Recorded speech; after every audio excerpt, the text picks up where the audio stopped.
Europe 1, 8h38, Patrick Cohen. Le fin mot de l'info. Bonjour Raphaël Antoven. Bonjour Patrick, bonjour à tous. Vous revenez ce matin sur les injures dont Anne Sinclair a fait l'objet après avoir signalé sur Twitter l'enquête impitoyable de Marion van Rentergem dans Vanity Fair sur Tariq Ramadan. Oui, c'est une enquête où on apprend avec intérêt que l'islamologue est passionnément complotiste et antisémite, que c'est un pervers, un manipulateur d'une brutalité insoutenable, dont le plaisir est de séduire ses victimes pour leur pisser dessus sans leur consentement, après les avoir violées et frappées. Mais ce qui est extraordinaire ici, c'est qu'à la différence de n'importe qui, les gens dénient à Anne Sinclair le droit de s'en indigner au motif invoqué qu'elle-même était mariée à DSK. Et ils fustigent l'hypocrisie et le double discours, citation, de l'ancienne épouse d'un, citation, milliardaire juif qui aurait lui le droit de violer des femmes noires, citation encore.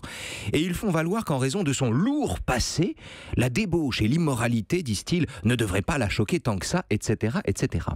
Or, si on laisse de côté le contenu souvent infâme de leur message, les détracteurs d'Anne Sinclair se contredisent. Pourquoi est-ce qu'ils se contredisent ? Eh bien parce que si Anne Sinclair avait non pas attaqué, mais pris la défense de Tariq Ramadan, au lieu de dire pour qui elle se prend, l'ex-épouse de DSK a jugé un violeur, on aurait entendu les mêmes affirmer « Oh, pas étonnant qu'elle soutienne un violeur, l'ex-épouse de DSK ».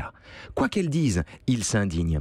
Le double discours, ce n'est pas Anne Sinclair qui le tient, mais ce sont ses agresseurs, on peut parler d'agresseurs ici, qui s'indigneront chaque fois qu'elle parle. Le double discours, ce n'est pas le discours de la femme qui, librement, dénonce des infamies. C'est le discours de ceux qui voient dans le fait même qu'elle parle une sorte de scandale. Donc c'est pas l'opinion d'Anne Sinclair que les gens critiquent, mais le fait même qu'elle s'exprime. Voilà.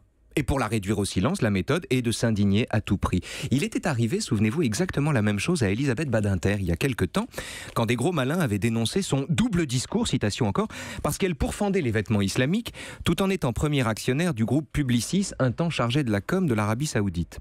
Or, si Elisabeth Badinter, plus soucieuse de ses intérêts que de ses convictions, s'était soudain mise à défendre le port du voile, les mêmes auraient encore plus, et pour le coup à juste titre, dénoncé un double discours. Dans le cas d'Anne Sinclair, c'est du pareil au même. Aux yeux de ses détracteurs, soit elle se contredit en dénonçant Ramadan alors qu'elle était mariée à DSK, soit elle est de mauvaise foi en prenant la défense de Ramadan parce qu'elle était mariée à DSK. Dans les deux hypothèses, à leurs yeux, elle est coupable. Ce qu'elle dit n'a aucune importance. Ce qui compte, c'est de la faire taire. Le fin mot de l'info, Raphaël. C'est à ces contradictions qu'on reconnaît la haine.